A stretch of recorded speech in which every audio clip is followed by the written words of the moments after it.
You know, we may have seen a reference to a surprise speaker in the program book, as well as the scheduled events to wrap up today's general session.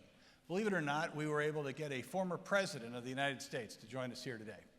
In fact, he is no stranger to the PSATS stage and has graced our stage before.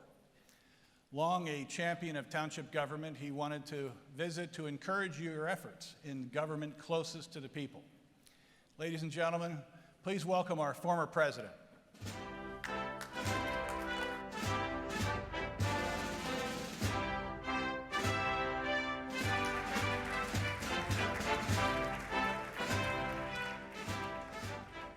Good day to you all. My name is Thomas Jefferson.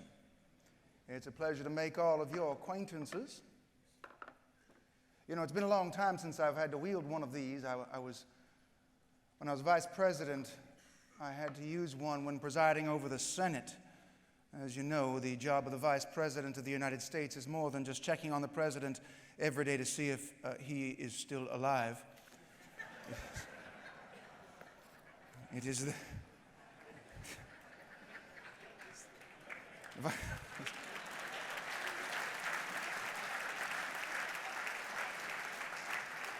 The vice president has the job of maintaining parliamentary procedure in the Senate, which trying to keep order in any group is very difficult, but in the Senate it's almost impossible. There were no rules when I became vice president, so I was in charge of maintaining the rules. There were no rules, so I wrote the book. People say that a lot, but I literally wrote the book, and the Senate still uses it. They've expanded it a lot, though. I don't like how much they've expanded things. But I'm not here to talk about that. I'm here to talk about all of you. And I am grateful to be here. As has been mentioned, I spoke to a number of you a few months ago. One might begin to think with experience in politics that you do not get second chances. But well, I thought my only chance was over in about 1826 due to reasons of rather acute mortality. But here I am. I want to talk to you in particular, though I have spanned a fairly wide gamut of politics, about the most important facet of my political philosophy, and that is you. Now, when I became president of the United States, it had been a very bruising election, and I sat down one night after having been elected to write out a list of the things that I had done in service of my country, because I was feeling a bit low after all the criticism anybody who enters into politics on any level receives. One might be inspired to do this, and I made a list of my services to my country. I did not begin this list with the writing of the Declaration of Independence or anything on that kind of a scale. Rather, I began my list with something I did before I entered into politics beyond my local vicinage. I began with the clearing of the river that passed through where I was born, the Rivanna River. Now, I was a vestryman at the time in my parish. We didn't have townships in Virginia at the time. I didn't have much authority. I was very young. It was the beginning of my political career. People wouldn't listen to me just because I told them to do something. So I had to convince people to raise the money and organize themselves to clear out this river. Silt, detritus, that kind of a thing. Now, you may wonder why that's something that was important. Well, to you it might not be as important, but to us, rivers were the roadways. They were the highways. We didn't have as many roads as you have. Rivers were so important, as a matter of fact, that the Susquehanna River was a major highway, and because of that, there were some locations along it that vied to be the permanent capital of the United States of America. So Mr. Harris's Ferry, which was Louisburg at the time in 1790, and then changed to Harrisburg the next year. That was one of the options. There were a few other cities in this area that served as the capital in the war, Lancaster and York. So you actually almost were neighbors to the capital of the United States. I'll let you decide if that would have been a good thing or a bad thing.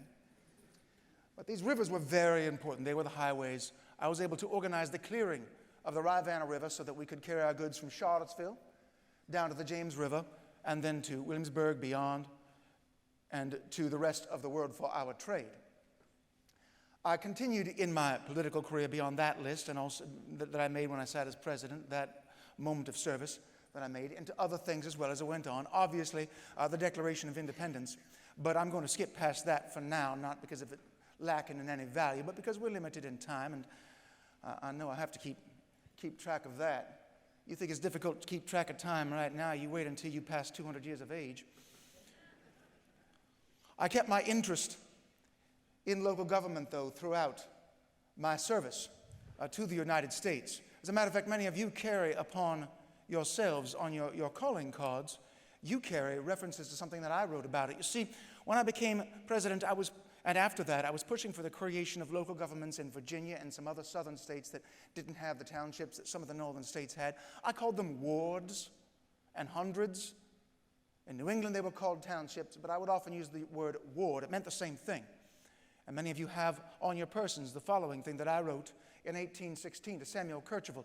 I wrote, "These wards, called townships in New England, are the vital principle of their government, and have proved themselves the wisest invention ever devised by the wit of man for the perfect exercise of self-government and for its preservation." I meant that, and I don't say this here merely to compliment all of you or try to win your votes. After all, I'm happily retired from politics. I wish the same for you all someday. I fought for this idea, especially after my presidency, when I saw how effective these local governments were, somewhat to my chagrin, sometimes in stopping what I wanted to do as president. We all get a little carried away with power sometimes. It is tempting.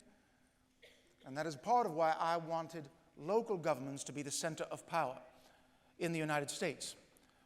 When I became president, I indulged in a couple of things that perhaps were antithetical to, might be claimed as being even betrayals of my fight for small government in the 10 years or so before I was elected president.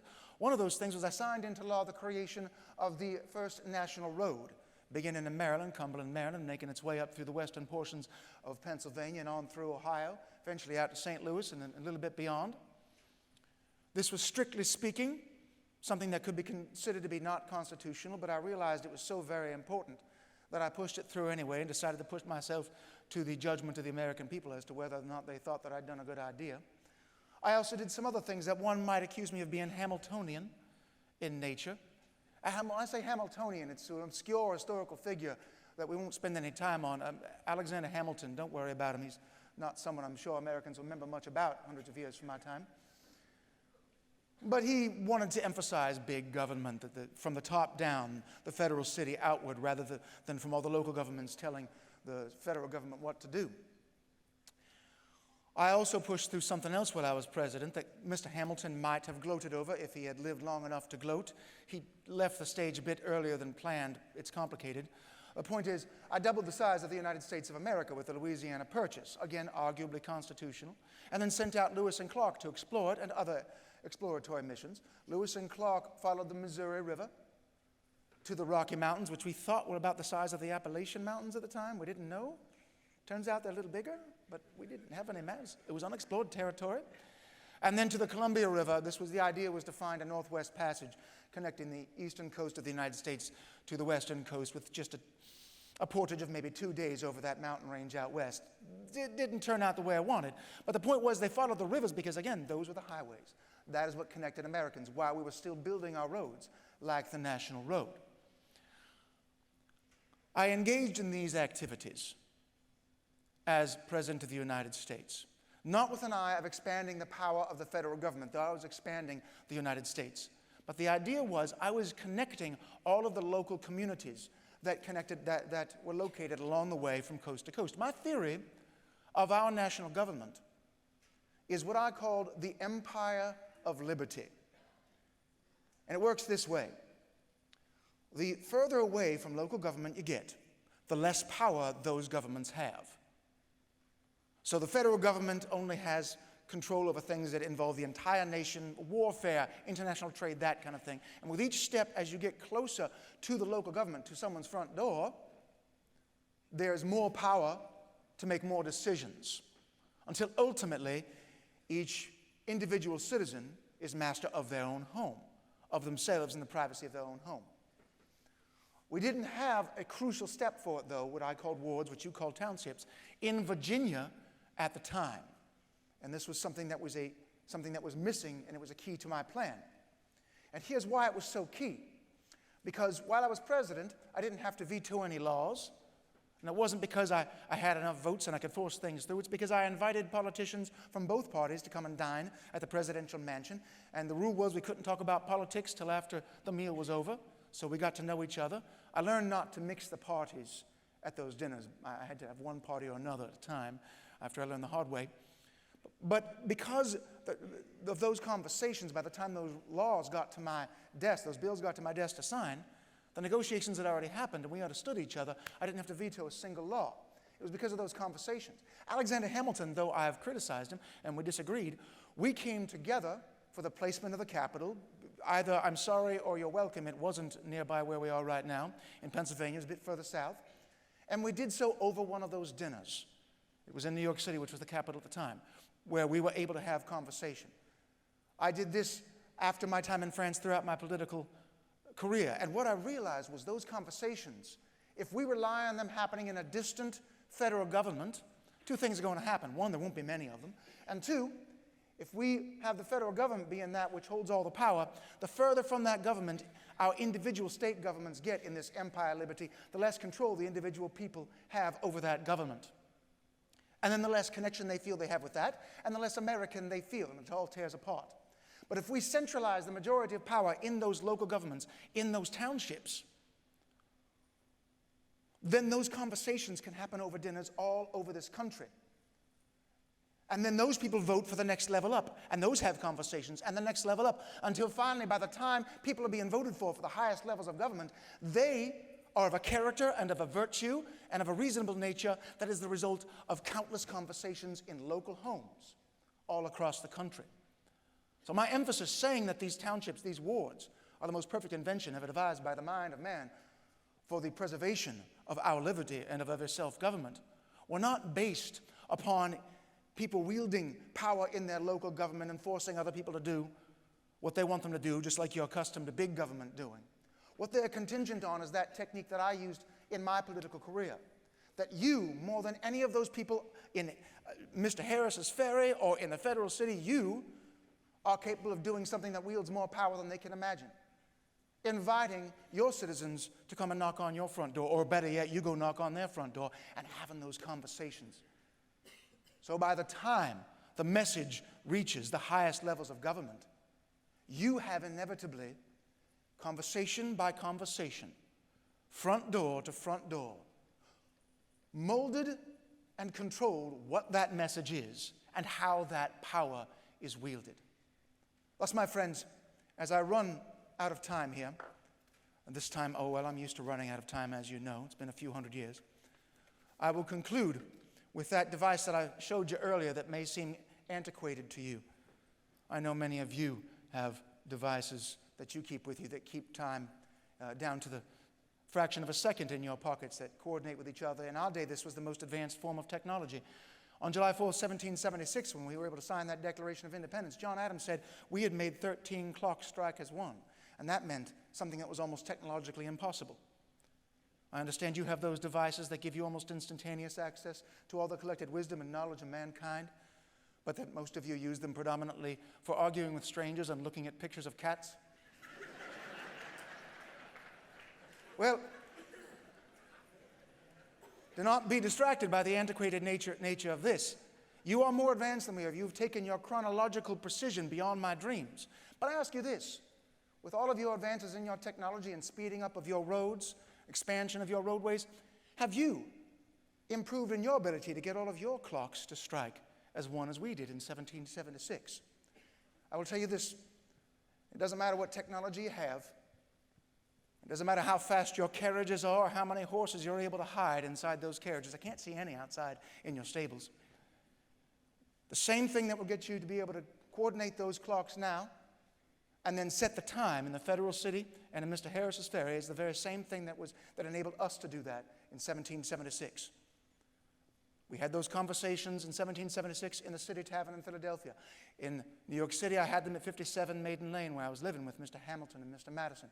In the federal city, I had them in the presidential mansion. But it doesn't matter where those conversations happen, except for two details.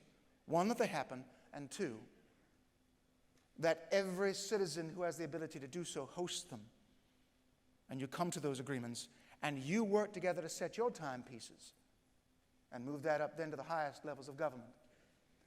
My friends, it has been an honor to speak to you, and I assure you that if you do hear my name or wish to talk to somebody about honoring my legacy, know this: I do not need statues. I do not need monuments. Those are what tyrants and Caesars and Napoleons and pashas and czars have, and kings.